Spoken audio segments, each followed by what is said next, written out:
को खेतों से लाने गए। अरे तू सुनते क्यों नहीं? खेलने दो ना। अरे तू समझते क्यों नहीं?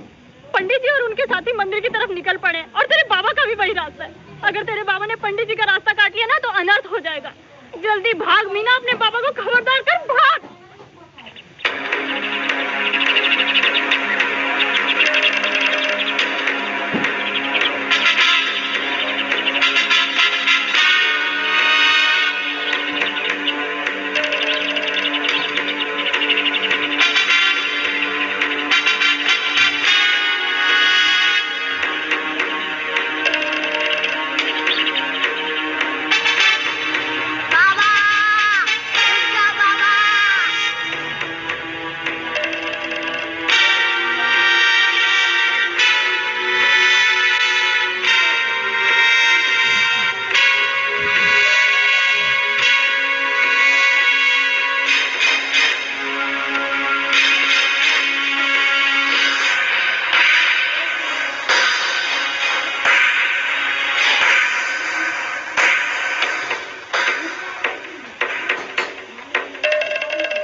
दबा के पीछे भी।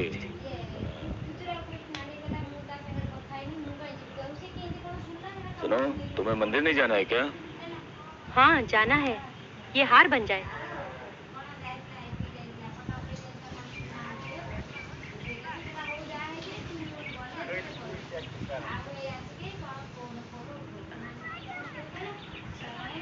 साहेब,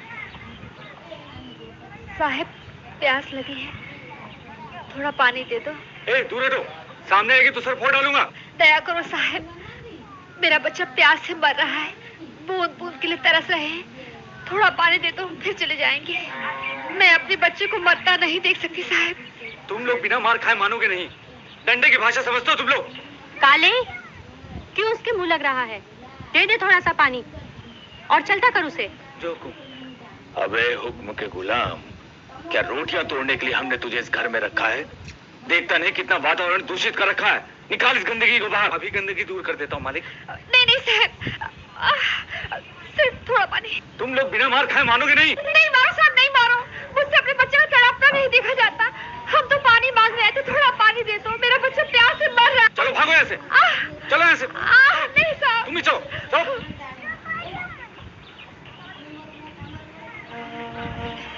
जानवर को पानी पिला रहे हैं, थोड़ा सा मेरे बच्चे को पानी दे दो। दया करो मालिक, थोड़ा सा पानी दे दो, फिर हम चले जाएंगे। बहुत प्यासे है मेरे बच्चे। काले, दे दे थोड़ा सा पानी। अरे दिमाग तो नहीं खराब हो गया है तुम्हारा?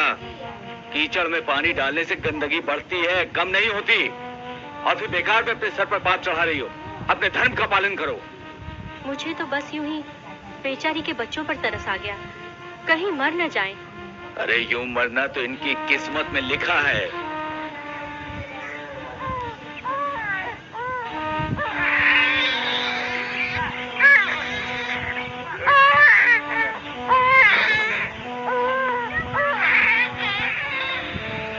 मैं तो चला स्नान कर, धर्म भ्रष्ट कर दिया इसने।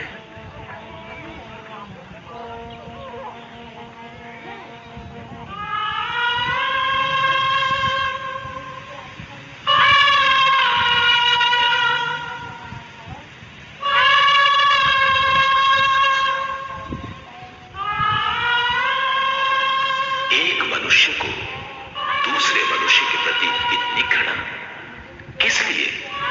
क्या अपराध है इन लोगों का?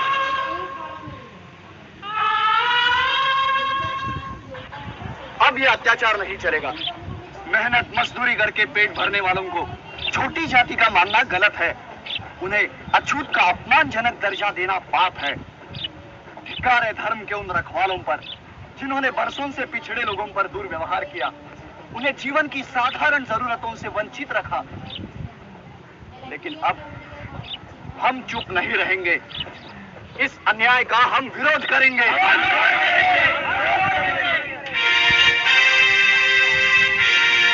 महात्मा ज्योतिबा फुले और उनके साथी जिन्होंने न्याय और हक के लिए धर्म की शक्तियों को ललकारा, उनका खुला विरोध किया। ईश्वर ने सभी मनुष्यों को एक जैसा बनाया है, परंतु शर्म से कहना पड़ता है कि इंसान इंसान के साथ सदियों से इतना गिरा हुआ व्यवहार करता आया है। अरे क्यों लक्ष्मी, आज तो बड़ी खुश लग रही हो। क्यों न लगो, आइयो बाबा तुम्हारे लगन की तिथि जो तय करने गए हैं, है ना? बचाओ, बचाओ, बचाओ, बाबा, बाबा, बचाओ, अरे छोड़ो,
Who did you say molested this untouchable girl? किसने बलात्कार किया? रामदेव साहब गोडाउन की रखवाली करता है।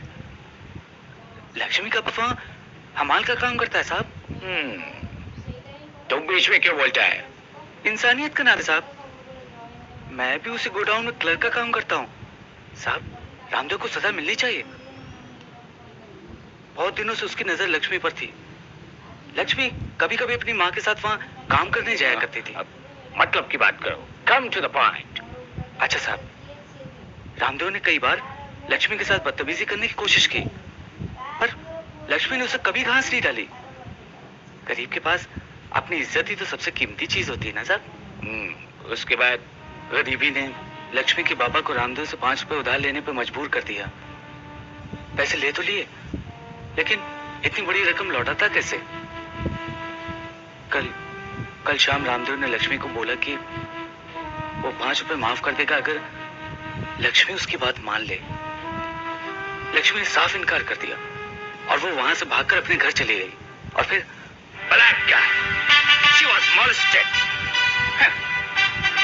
ऐसा बलात्कार का केस हमारे पास बहुत आता है। एक आदमी ने एक लड़की को रेप किया, ये कोई नई बात नहीं। Nothing new. साहब, हम आपके पास इंसाफ के लिए आए हैं।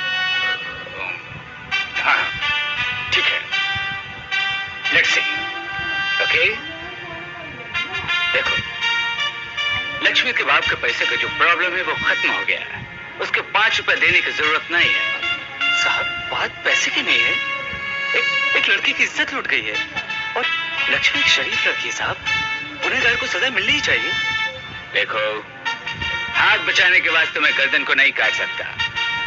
यहाँ पैसा वालों का बहुत होल है। जस्टिस के वास्ते मैं उनके साथ दुश्मनाहट नहीं कर सकता।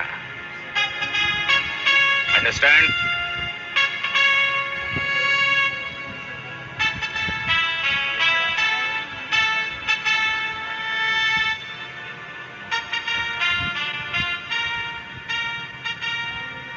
ये वही विदेशी शासन था जिसने अपनी जमीन से गुलामी की जड़ें उखाड़ फेंकी थी। लेकिन भारत की जात समस्या के प्रति इनका व्यवहार बड़ा निराला था। दरअसल इनकी राजनीति का नियम था डिवाइड एंड रूल। एक जाति को चढ़ाना तो दूसरी को गिराना।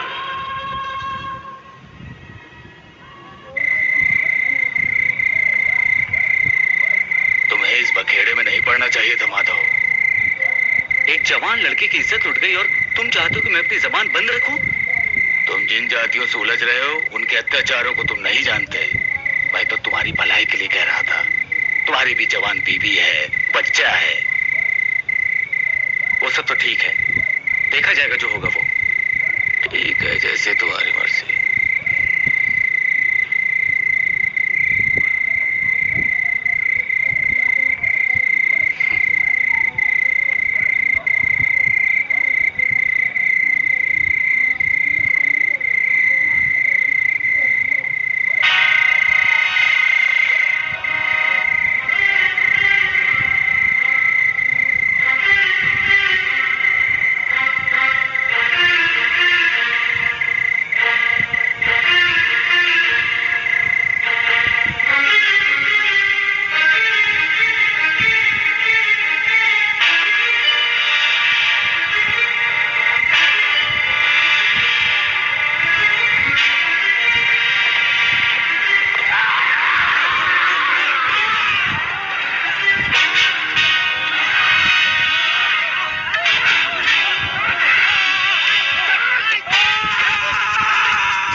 महीने भर का भी नहीं है बेचारा।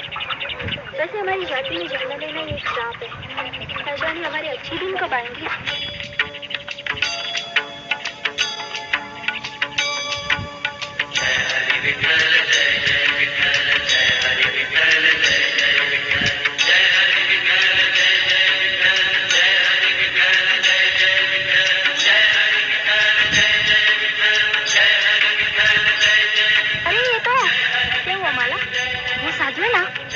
चाचा है, मैं उनको जानती हूँ, काफी समय पहले उन्होंने घर बार त्याग दिया था। अच्छा, तो उनसे जाकर मिलती क्यों नहीं? जरूर मिलूंगी, लेकिन ये खबर मैं पहले सकबाल भाई को सुनाऊंगी। वो भी ये सुनकर बहुत खुश होंगे। चल। आओ आओ आओ। चाचा जी, मैं रामजी सकपाल हूँ, आपका भतीजा। रामजी सकपाल? ये मेरी पत्नी है। ये मीरा है, बहुत छोटी थी। मीरा? ये माला है, माला। चाचा जी, आप घर चलिए ना, मैं आपको लेने आया हूँ। चलिए ना चाचा जी। ये संसार हमारा घर है राम जी। हम फकीरों का कोई डेरा नहीं होता। फिर भी आप घर चलकर हमें आशीर्वाद तो दीजिए ना चाचा जी।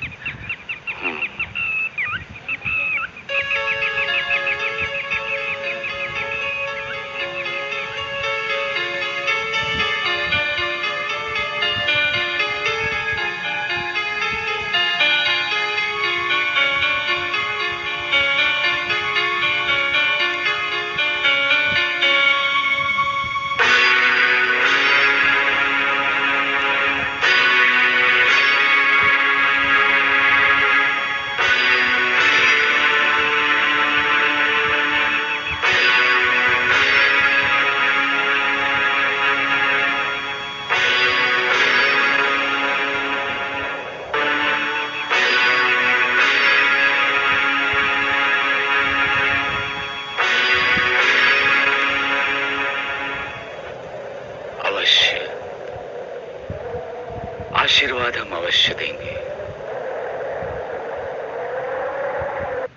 बेटी, तुम्हें इस वर्ष एक पुत्र होगा। कोई साधारण मानव नहीं, तेजस्वी, बुद्धिमान, ऐसा जीव जो इतिहास में अपने लोगों का नाम लिखेगा। सूरज की किरणों की तरह उसकी कीर्ति सारी दुनिया में प्रकाश फैलाएगी। सूर्य की तरह वो अमर रहेगा।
ऐसा जीव जो इतिहास में अपने लोगों का नाम लिखेगा।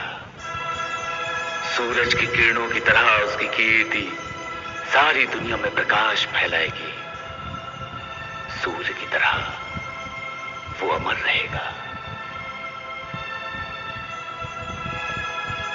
और 14 अप्रैल 1891 को इंदौर के पास मऊ नामक गांव में सूबेदार रामजी सकपाल के घर एक बच्चे ने जन्म लिया। इस बच्चे का नाम था भीमराव रामजी अंबावाडे।